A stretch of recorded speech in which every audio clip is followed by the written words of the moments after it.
Yang pertama Al-Imam Al-Ghazali, yang kedua Syekh Abdul Wahab As-Sa'rani, dan yang ketiga tokoh Indonesia Buya Hamka. Sangat unik perjalanan mereka untuk mendapatkan kecerdasan spiritual. Al-Imam Al-Ghazali, beliau sudah mendapat kecerdasan intelektual yang sangat luar biasa. Berbagai bidang keilmuan sudah beliau menjadi ahlinya. Kalau dulu mungkin ada universitas, beliau sudah menjadi profesor dalam bidang usul fiqh, profesor dalam bidang fikih, bahkan profesor dalam bidang filsafat. Bahkan beliau juga punya kitab tentang ilmu kedokteran. Jadi segala ilmu yang beliau pelajarin, beliau sampai kepada ahlinya. Dan itu beliau buktikan dengan karya beliau. Tetapi dalam perjalanannya, beliau mendapatkan skeptis, kehampaan jiwa. Itu beliau sudah menghafal Al-Quran. Beliau punya kitab Al-Manhul dalam kitab usul fiqh, kitab ahli filsafat beliau. Menguasain pemikirannya Aristoteles, Socrates. Beliau bukan hanya membaca luarnya doang, tapi sampai dalam menguasai ilmu filsafat. Maka beliau menulis sebuah kitab namanya Tahafut Al-Falasifah. Tapi beliau merasakan kehampaan. Apa yang beliau lakukan? Beliau melepaskan jabatan rektor. Kalau sekarang rektor ya, namanya dulu ada lembaga pendidikan An-Nizamiyah. Itu kalau di Universitas Indonesia ya UI. Itu perkumpulan para ulama-ulama yang ya baris itu, termasuk dalam sejarah Syekh Abdul Qadir tidak lulus di situ. Akhirnya inilah skenario Allah. Syekh Abdul Qadir masuk sana tidak diterima. Akhirnya beliau belajar dengan para masyayikh, langsung talaqi, langsung di majlis-majlis. Jadi yang dilakukan oleh Imam Al-Ghazali ketika hatinya itu hampa, ilmu yang beliau miliki itu kok nggak memberikan ketenangan gitu. Apalagi sedang konflik politik yang sangat luar biasa pada saat itu, Imam Malik. Maka beliau menanggalkan jabatan rektornya. Yang kedua, beliau meninggalkan kota Baghdad. Itu berbarengan Syekh Abdul Qadir datang ke Baghdad berumur 18 tahun. Al-Imam Al-Ghazali keluar kota Baghdad. Musafir beliau. Cuman beliau tidak membawa identitas dirinya. Ini yang luar biasa. Beliau pergi ke Mekah tanpa ada yang mengenal bahwa beliau adalah bernama Muhammad Al-Ghazali. Kalau beliau datang ke kota Mekah, beliau bilang, saya Muhammad bin Muhammad Al-Ghazali. Itu kalau bahasa guru saya, Profesor Hasan itu, digelarin karpet merah. Ditawarin, mau rumah seperti apa, mau harta berapa, fasilitas dijamu. Tapi beliau melepaskan itu semua. Beliau di Mekah tanpa membawa identitas dirinya, kosong. Inilah yang bahasa guru kita, merasa tidak punya apa-apa, tidak bisa apa-apa, tidak mau apa-apa. Kosong saja sudah. Kalau ditanya siapa, saya namanya Muhammad. Sudah. Saya namanya Muhammad. Asal dia ngomong Muhammad Al-Ghazali, dari Tusi, puncak-puncaknya pengembangan spiritualnya, sehingga muncullah kecerdasan spiritual adalah beliau pergi ke Damaskus.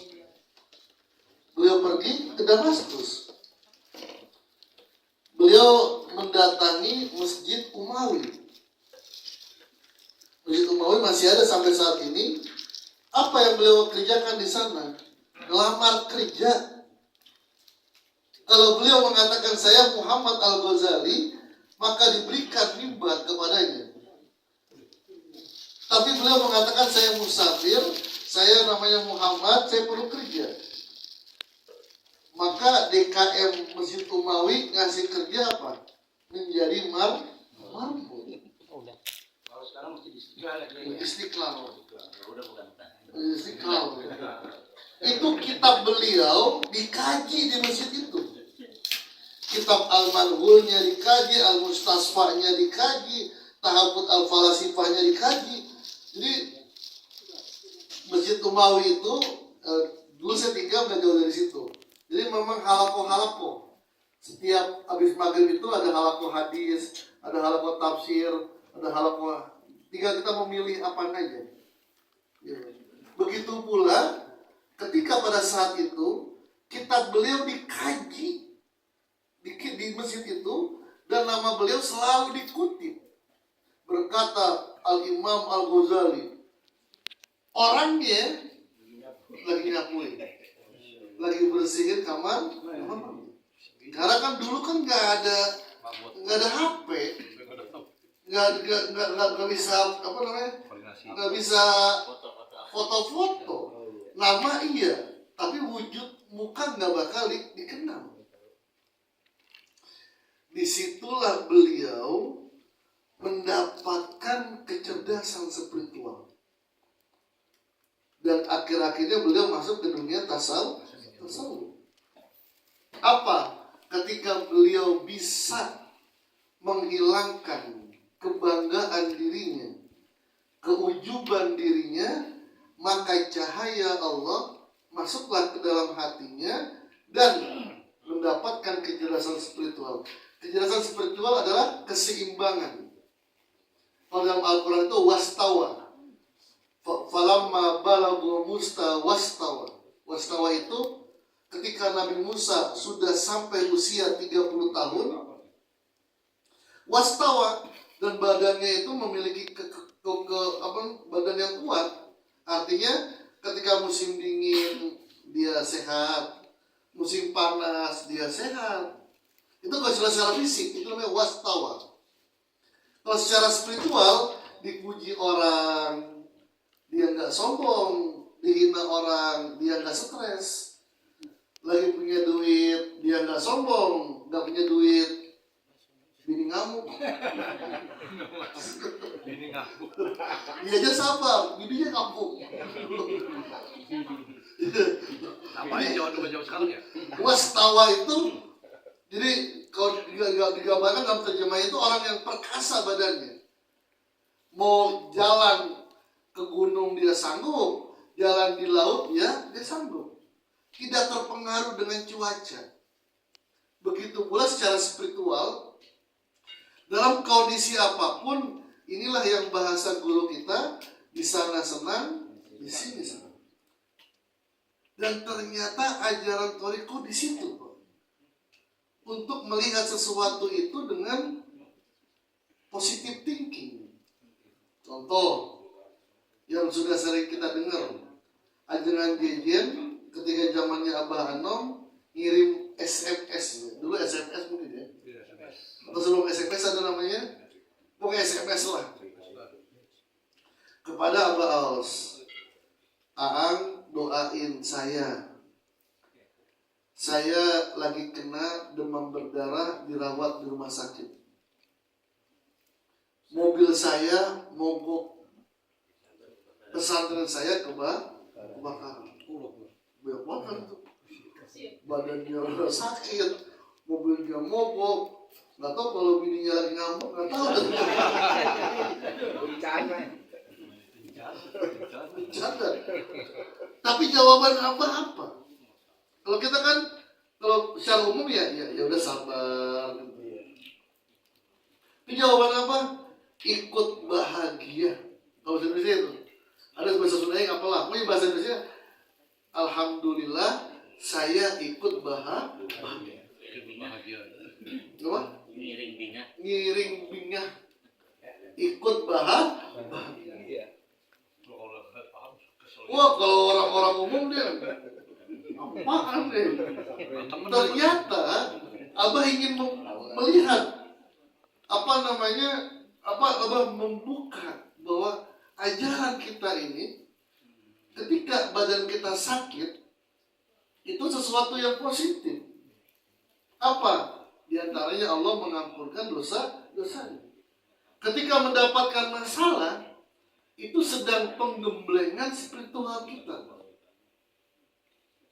Jadi gini, petinju itu menjadi petinju yang hebat kalau sering naik ring. Kalau naik ring, ya siap-siap mukanya dipukul. Mukanya blowing, nggak mungkin dicolek doang. Dicubit doang. Iya, kenapa Mike Tyson itu luar biasa? Karena mukanya sering dipukulin. Tapi kalau cuma buat latihan doang nggak naik kering, nggak akan bisa. Ternyata fase ujian dari Allah, dan Allah tidak serta merta mengabulkan doa seseorang.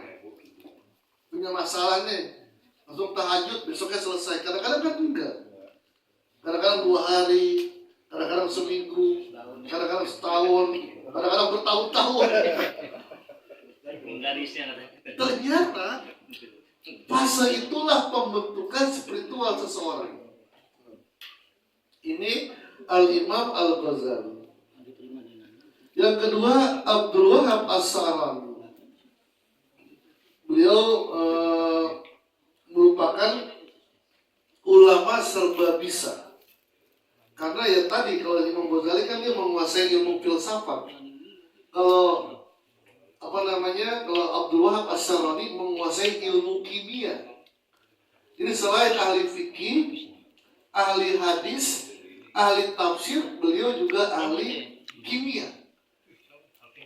Abdul Wahab As-Sa'lani. Beliau sudah mengarang berbagai kitab.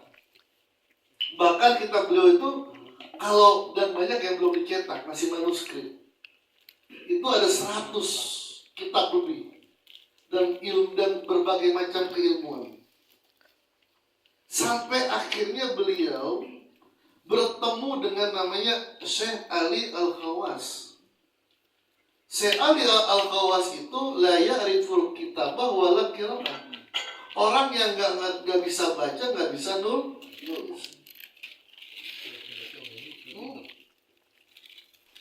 Orang-orang sekitarnya mengira Syekh Ali Al-Khawas itu ya orang biasa, karena memang nggak bisa nulis, nggak bisa baca. Dikira orang bodoh. Dikira orang bodoh. Sampai dikatakan, saya meyakini, kata Syekh Abdul Wahab As-Sa'lani, bahwa Syekh Ali Al-Khawas adalah wali min awliyaillah. Wali daripada wali Allah. Maka Abdul Wahab As-Sa'lani yang telah menjadi profesor pada zamannya, tidak malu duduk di hadapan Ali Al-Khawas yang orang-orang mengiranya tukang ketoprak. Siapa tuh Ali Al-Khawas? Oh, tukang ketoprak. Ya, apa nggak bisa baca, nggak bisa nulis? Tukang ya orang-orang biasa lah. Dan Syekh Abdul Wahab As-Sa'lani dia siap untuk dibimbing oleh Syekh Ali Al-Khawas. Karena beliau juga merasakan kecerdasan intelektual itu malah membuat dia itu hampa, bingung. Tujuan hidupnya apa? Maka unik. silabus yang diberikan oleh Ali Al-Khawas kepada Syekh Abdul Wahab As-Sarani. Apa silabus yang pertama? Disuruh menjual seluruh kitab-kitab yang beliau miliki. Kitab dulu pada zaman dulu kan nggak dicetak, ditulis Pak. Jadi kalau pengen dapat kitab Fathul Muin kita nulis dulu, pakai tangan Pak. Itu makanya dikatakan manuskrip itu. Itu kalau dalam ilmu itu namanya ilmu filologi, mempelajari manuskrip tulisan-tulisan tangan. Jadi betapa mahalnya kitab.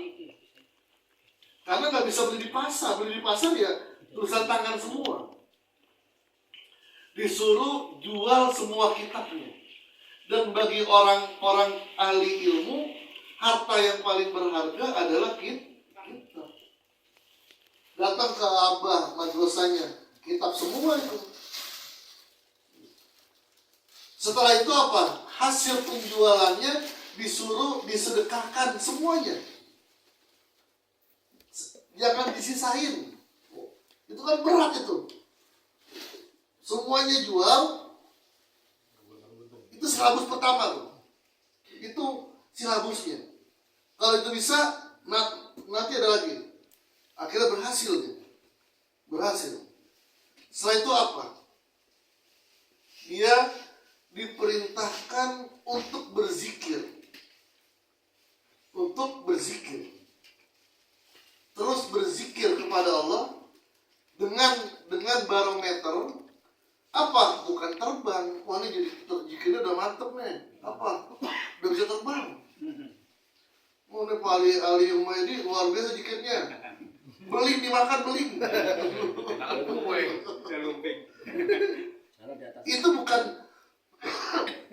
target berhasilnya zikir. Jadi setiap dia cerita apa yang kamu dapatkan? Ketenangan, masih jauh, terusin. Gitu. Zikir lagi. Apa yang kamu dapatin? Saya ngelihat kuntilanak mojok. Kan banyak orang-orang zikir kan main akhirnya ujung-ujungnya mistik. Kuntilanak, pocong. Bilang wah tambah jauh lagi nih. Terus sampai akhirnya apa? Ketika dia terus berzikir, dia merasakan ketika duduk dengan orang rendahanlah yang strata pendidikannya rendah, ekonominya rendah, dia merasa dia lebih hina dari mereka. Si Abdul Wahab As-Sarani kok jadi misalnya taruhlah mohon maaf, dia duduk dengan tukang-tukang beca. Dia merasa dirinya kok lebih hina daripada mereka. Hatta ketika beliau duduk dengan para ahli maksiat, pemabok, kok perasaan dan itu gak bisa dibuat-buat. Kok saya merasa lebih hina dari mereka. Kok jadi begini gitu. Jadi begini. Dilaporkan kepada gurunya. Apa yang kamu dapatkan? Saya bingung.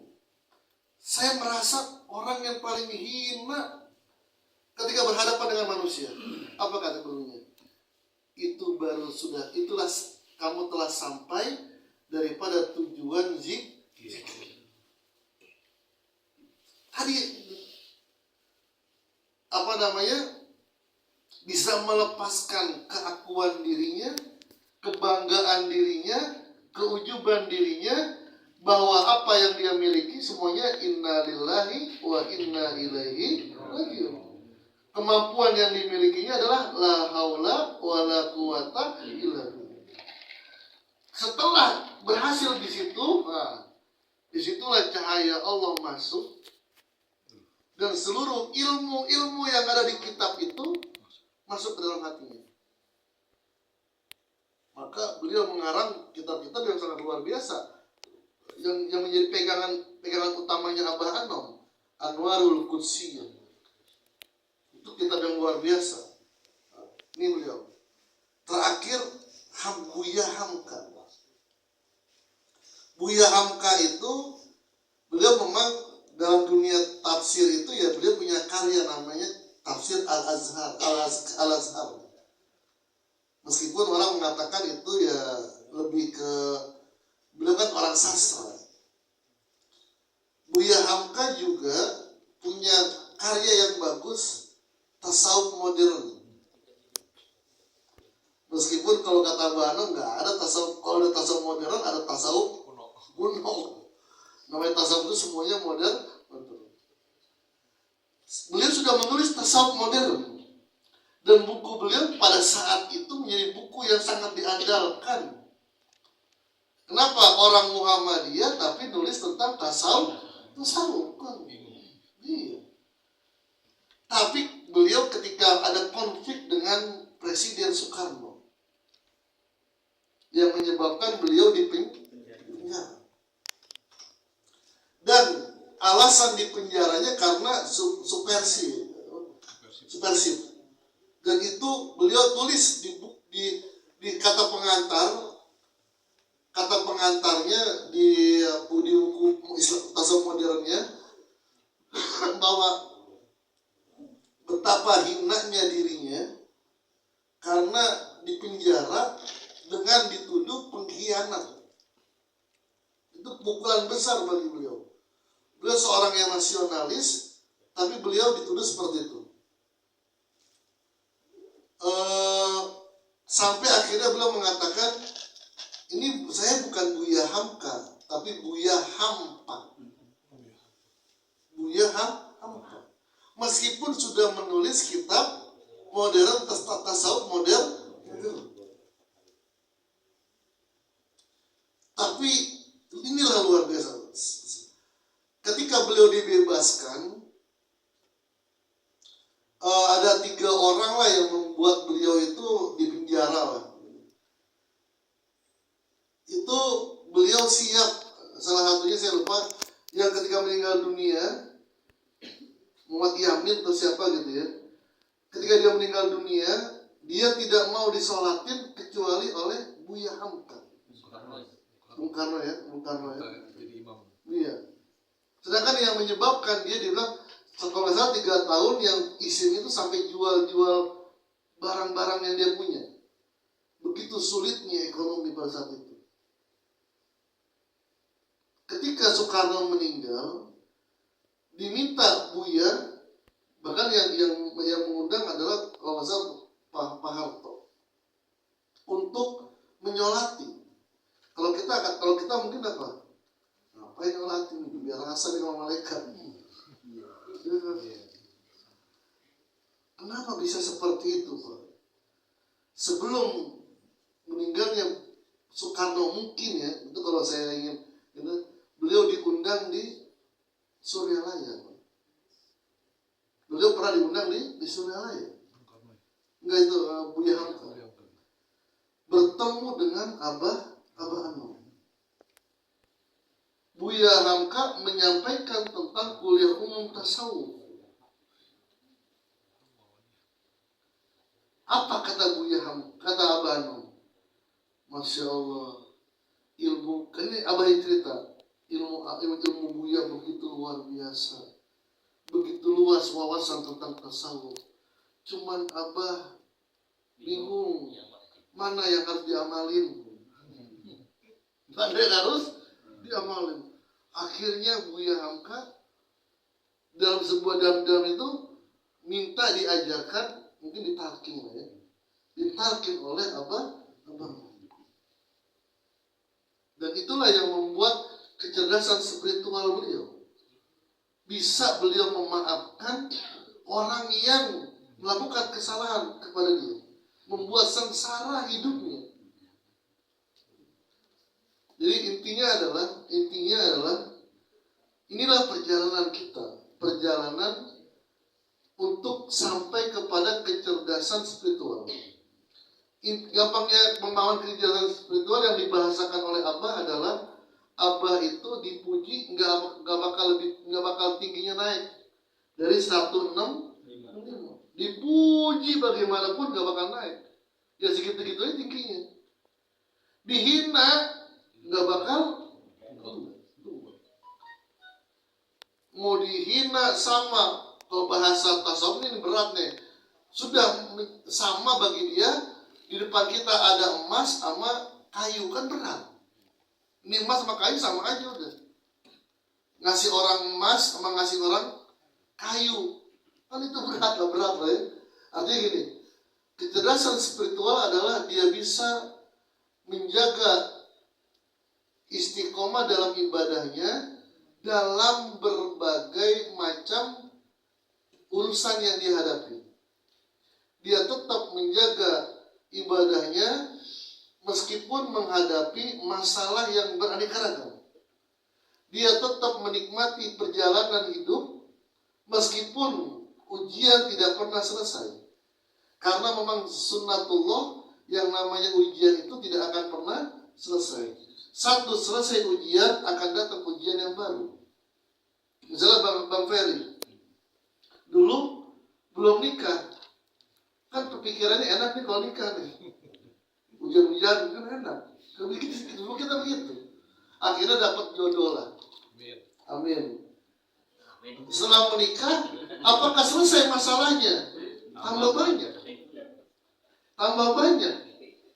Kepikiran dah, karena kalau udah anak enak nih.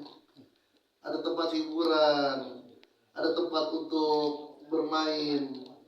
Alhamdulillah, beliau mendapatkan 2 putri. Apakah selesai masalah? Tambah lagi masalahnya. Tapi la yukallifullahu nafsan illa usaha. Segala masalah Allah sudah ditarik, sudah dianuin oleh Allah. Asal dijalanin saja bisa sudah. Seperti tadi katakan ke Korea, Bapak nggak bisa jaga engkau. Bapak di Indonesia, masa di Indonesia masang minyak itu nggak mungkin. Udah serahkan semuanya kepada Allah dan para malaikatnya, selesai. Dihadapi itu masalah. Dan itu benar-benar saya merasakan misalnya ketika anak saya kan lagi di Syria, rame nih Israel nih, lagi ngamuk pada menyerang nih, goyang juga nih, gimana ini? Tapi udah gak ada jalan lagi kecuali menyerahkan semuanya kepada Allah. Sampai akhirnya enak nih, kalau anak udah pada nikah kita doakan putri-putri beliau mendapatkan jodoh yang saleh. Dapat jodoh nih, selesai gak masalah? Tambah lagi, punya cucu, wah tambah repot lagi. Kemana-mana yang dikit cucu. Itulah hidup di dunia. Kalau tidak ada kecerdasan spiritual, maka di dunia ini seperti neraka. Tapi kalau sudah ada kecerdasan spiritual, menghadapi apapun enak. Ini saja. Boleh kita doakan, kita baca suratul Fatihah untuk Bang Ferry dan seluruh keluarganya. Segala hajat yang beliau inginkan, beliau niatkan, dikabulkan oleh Allah Subhanahu wa Ta'ala. Al-Fatihah.